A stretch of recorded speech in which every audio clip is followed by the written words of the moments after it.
Fala tu, sub! Procurando aquela loja confiável e que entrega para adquirir o seu novo computador gamer?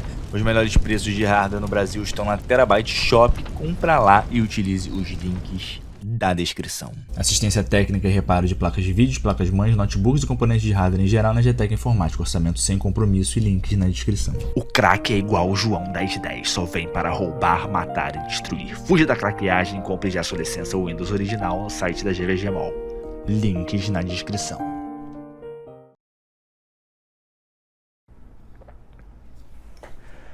Fala galera, meu nome é Rodrigo, você está no canal Rodrigo Baltar, canal que mais cresce no Brasil. Esse vídeo aqui a gente volta a bater um papo sobre processadores, a gente está bem próximo do anúncio dos novos processadores Ryzen terceira geração. A gente vai falar bastante sobre eles aqui. Alguns testes já estão sendo feitos aí pela internet, muita gente fala em 4.5 GHz, outros falam em um aumento de IPC, mais 15% de IPC. Então a gente vai bater um papo aqui sobre tudo isso, sobre esse marketing em cima do IPC, do aumento de IPC. Vamos falar sobre os processadores de uma forma geral aqui também, o que a Intel tem pra gente no mercado. E placa de vídeo eu vou deixar para depois. A AMD também vai anunciar as suas novas placas de vídeos Navi, ou Navi, sei lá, junto com os processadores Ryzen, né, de 7 nanômetros. Mas eu vou deixar isso para um outro vídeo, porque também é um assunto muito grande. Talvez esse vídeo já fique um pouquinho extenso. Então vamos lá bater esse papo, eu acho que vai ser legal. Se inscreve no canal se você não é inscrito, deixa o like se você gostar do vídeo. E não esquece de dar uma olhada nos nossos parceiros, nos links na descrição. E vamos lá. Então vamos lá, pessoal. O vídeo é um bate-papo. Antes da gente falar um pouquinho sobre o que esses processadores podem trazer pra gente, a gente vai falar sobre o que a gente tem no mercado hoje em dia, né? A gente ficou preso muito tempo por conta da Intel, o seu plano maquiavélico, nos processadores 4 núcleos e 8 threads. A Intel ficou lá, não, o processador de 4 núcleos 8 threads serve, uma geração nova, 4 núcleos 8 threads, outra quarta geração, 4 núcleos, terceira geração, 4 núcleos, aliás, segunda geração, 4 núcleos 8 threads, terceira 4 núcleos 8 threads, 4, até a oitava geração. Isso perdurou ali até a oitava geração. Na oitava geração mudou por conta da AMD, que decidiu dar um pontapé inicial ali e trazer processadores mainstream de 8 núcleos, 16 threads. A AMD sempre traz alguma inovação pra gente, né? E a gente tem que agradecer muito a AMD por isso. Já foi assim em relação a várias tecnologias, Então a AMD está sempre fazendo um bom trabalho. E por conta do pontapé inicial da AMD, a tecnologia já era muito antiga, né, de você colocar vários núcleos dentro de uma chapa ali do processador, já era lá dos anos 2000 e alguma coisa, 2011, 2012. Todos os fabricantes, Intel, AMD, Oracle, IBM, todos eles traziam processadores com mais núcleos e mais threads, inclusive subdividindo, por exemplo, no SMT8, como é o caso do IBM Power lá, você divide um processador em 8 threads.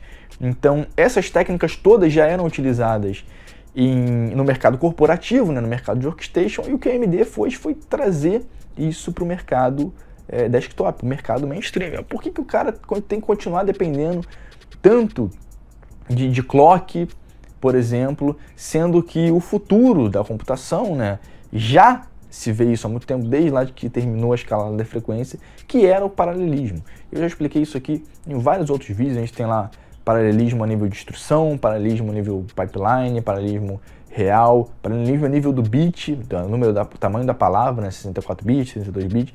Tem tudo isso explicado em outros vídeos, mas agora, de fato, a gente tem processadores de 8 núcleos, 16 threads, e espera-se que esses novos Ryzen já tragam, por exemplo, 16 núcleos, 32 threads para o mercado mainstream. É isso que a gente espera. Desde que a AMD soltou esses processadores no mercado, que a Intel parece estar um pouquinho perdida, né? Tá ali lá com os 10 nanômetros, não consegue muito bem, a gente não sabe muito bem o que a Intel está preparando, mas para competir com o Ryzen, o que a Intel fez? A Intel criou a abominação lá.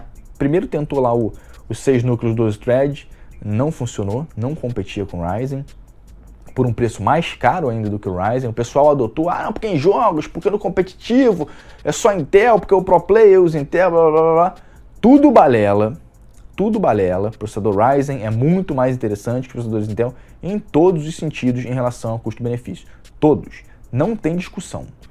E a gente tem lá a nova abominação, né? A última abominação da Intel, a aberração, que é o Core i9 9900K, que é o melhor processador desktop do mercado? Sim, mas aquilo ali nada mais é do que uma resposta da Intel em uma coisa que ela não estava conseguindo vencer a AMD.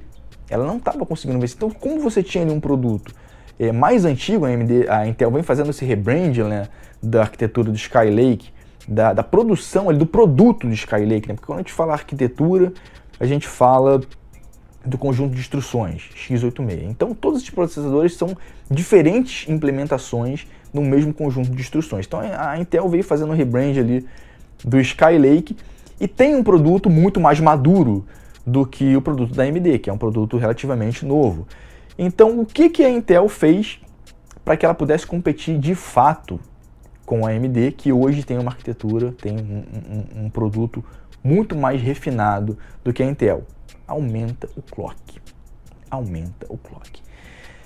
E isso é uma estratégia muito interessante, tanto que a AMD vem tentando copiar essa estratégia, né? A AMD vem tentando aumentar o clock. O pessoal fala assim, não, mas é o IPC que está aumentando, a latência que está aumentando, melhorou a previsão de desvio, melhorou a execução especulativa, tudo está sendo melhorado, mas eles botam lá, o IPC está aumentando.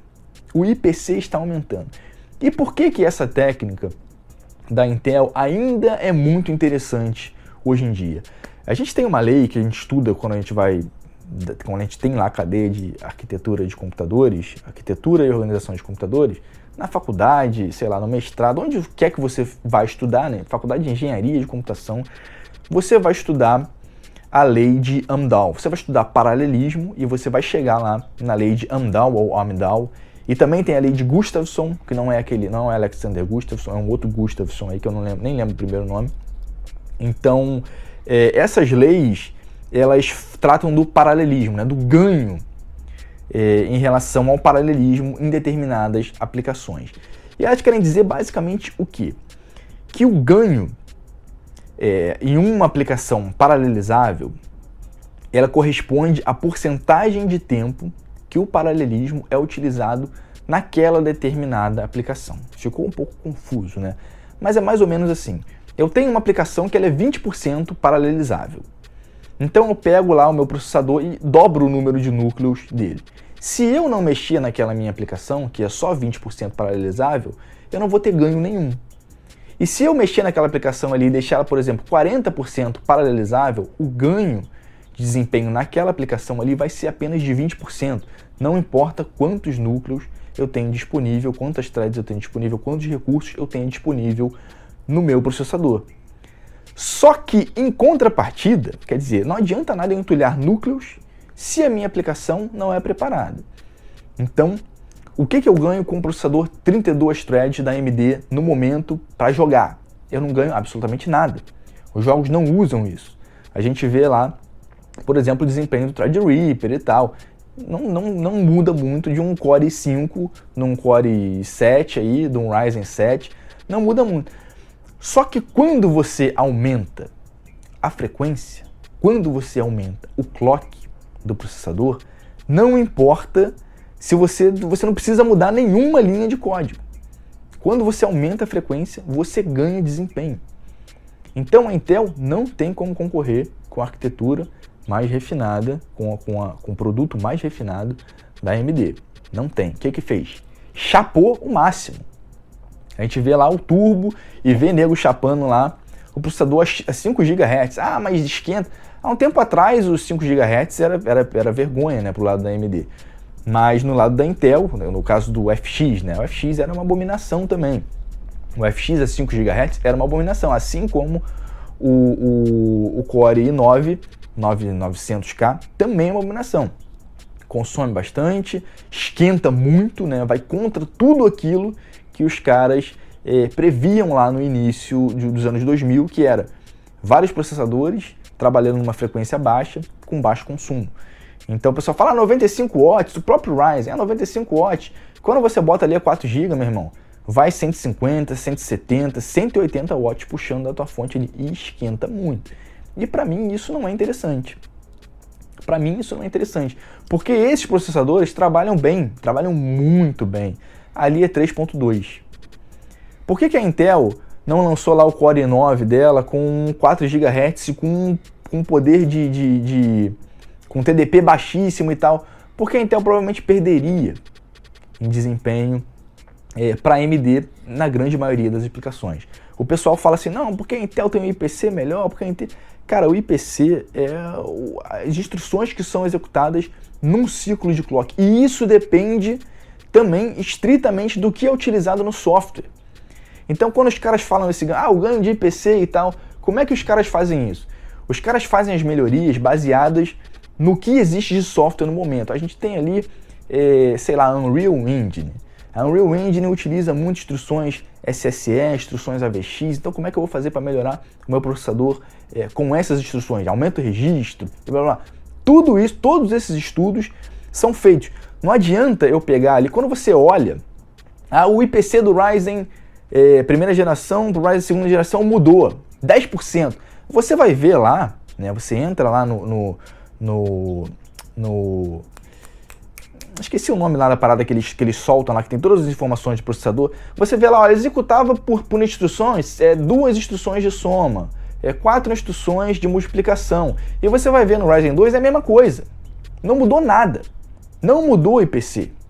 Não mudou o IPC. O que foi feito foram melhorias na memória, melhorias no clock, melhoria na memória cache, então melhoria na execução especulativa. Várias melhoras foram feitas ali, os caras botam na conta do IPC, mas não é bem assim.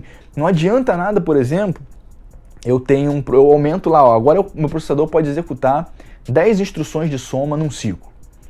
E quando eu vou ver a aplicação, o que essa aplicação faz? Eu só faço multiplicação. E quanta multiplicação eu faço? Eu só faço uma por ciclo. Então depende do que o software utiliza. Então todo esse papo aí que melhorou o IPC é tudo balela. Eles aumentam o clock, fazem algumas melhorias ali internamente no processador e falam que é IPC. E quando você vai ver lá o número de instruções executadas, é sempre a mesma coisa. A grande maioria das vezes é a mesma coisa. O Ryzen, ele vence os processadores Intel em algumas instruções, se eu não me engano, soma. Tem um estudo aí muito aprofundado sobre isso, eu tenho até aqui no computador, do Agner, acho que é um sueco, um dinamarquês, sei lá, doutor em engenharia de computação, e ele fez todos esses estudos.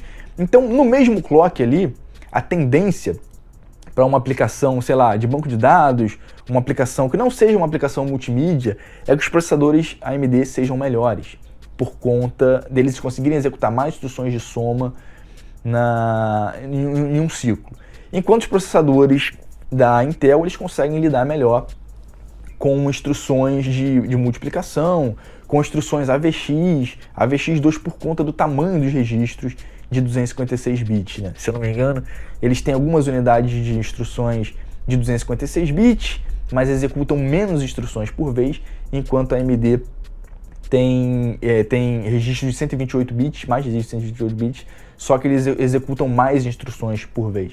Então, no que um ganha, o outro acaba perdendo, mas compensa de uma forma. São diferentes implementações. E o que acontece nisso daqui? Os processadores da Intel, eles têm uma vantagem em trabalhar com AVX 2, por exemplo. A gente sabe que eles demoram a metade do tempo dos processadores AMD por conta do tamanho do registro, né? A AVX 2 usa 256 bits e a AMD só tem registros de 128 bits nas suas unidades de execução, então ela precisa de 2 ciclos para poder executar uma instrução AVX, enquanto a Intel faz isso em um ciclo só, e ela ganha muito tempo com isso. A Intel ganha muito tempo com isso. Agora, o que a AMD fez ali foi totalmente pensado. Totalmente pensado. O que usa isso aqui, AVX 2? Joguinho. Mas a gente já tem quase o mesmo desempenho. Então economiza aqui. Mas a Intel já está soltando lá AVX 512, né? Registradores de 512 bits. Quem usa isso? Ninguém usa isso. Ainda ninguém usa isso. Só tem lá no Core i9 Extreme, lá não sei o que, e no Xeon. Ninguém está usando isso para o mainstream. Então no mainstream você corta isso. Não vai usar isso. E assim a AMD vai conseguindo fazer um processador competitivo com um bom custo-benefício. E o que eu espero desses processadores? Cara, para jogo, nada. O que a gente tem aqui hoje que a gente tem hoje, tanto Intel, 6 núcleos, 12 threads para cima, você roda tudo perfeitamente. Não vem com essa porra de tudo. E a mesma coisa na AMD. A mesma coisa na AMD. Ah, mas 144, não começa de maluquice pra cima de mim, não. 64. 64. Jogo 64. Não vem com essa porra pra cima de mim, não. Agora, o que eu queria desses processadores novos com mais núcleos, quer dizer, que vão, acredito eu, me beneficiar muito no que eu faço hoje mais aqui, quer dizer, antes eu trabalhava muito com máquina virtual e tal, e precisava de mais núcleos, só que hoje os núcleos são muito mais importantes para mim, porque eu demoro, por exemplo, às vezes 15, 20 minutos renderizando um vídeo, e se eu ganhasse esse tempo, seria muito precioso para mim, porque eu já perco muito tempo upando os vídeos por conta da internet, aí tem o upload que é ruim, e o YouTube dificulta. Então, se eu tivesse um processador que agilizasse muito isso, seria show de bola. E eu queria também que a AMD ela trabalhasse muito melhor a questão de economia de energia. O Ryzen e os processadores Intel já economizam muita energia ali em idle, muita energia. Só que muitas vezes eu vejo ali, tipo, cada núcleozinho ali tá gastando 4 watts, alguma coisa assim, tá puxando 4 watts. Só que, por exemplo, num processador de 32 threads, muitas vezes talvez fosse mais interessante que esses núcleos fossem desligados a maioria do tempo em que você trabalha no sistema operacional. Ou que o clock deles ficassem ali, a gente vê o Ryzen baixando para 1000 gigahertz, para 1 gigahertz, né, mas, por exemplo, se baixasse ele para 400, 200 MHz, entendeu?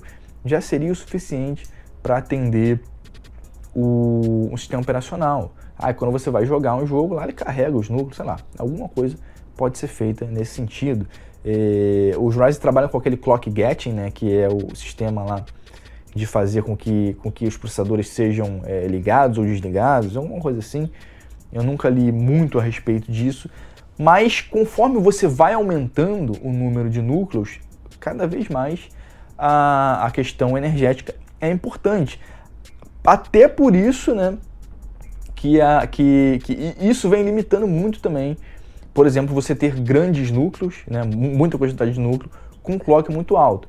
A AMD, para concorrer com a Intel, o cara vai botar um processador de 32 threads, aí quando vai ver lá o Core 6, o Core 5 lá, tá vencendo ele, né? Por quê? Porque o Core 5 trabalha num clock lá absurdo.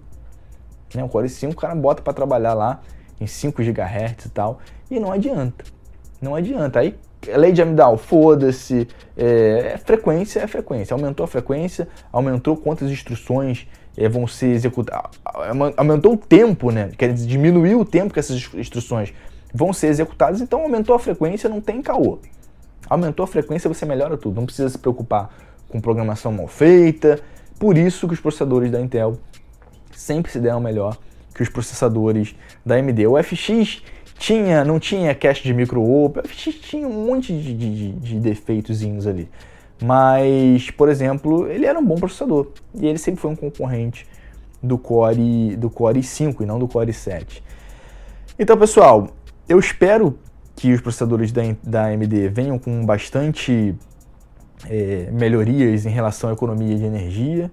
Espero que sim, que venham com 16 núcleos, 32 threads, mas para aquela galera que vai jogar, cara, qualquer processador hoje que a gente tem no mercado serve. E o que é importante nesse momento é que a gente vê aí, por exemplo, promoções em algumas lojas do Ryzen 2 700 por R$800. Né? Então vai estar infestado de Ryzen aí, 2700, 2600, 1600, que já serve perfeitamente para o cara jogar, para o cara streamar, para o cara fazer tudo aquilo que ele quer tranquilamente. E a AMD também lançou fez uma parada aí de 50 anos da AMD, né?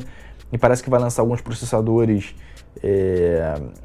em edição comemorativa, e a gente já tem aqui a imagem exclusiva do que os brasileiros vão receber, os processadores que os brasileiros vão receber com uma edição comemorativa. Vou botar aqui no meu monitorzinho aqui para você ver essa imagem exclusiva que a Chun-Li mandou para mim. Então é exclusivo aqui do canal, ninguém tem ainda essa imagem. Mas é isso aí, pessoal, espero que vocês tenham gostado. É nóis, um grande abraço e até a próxima!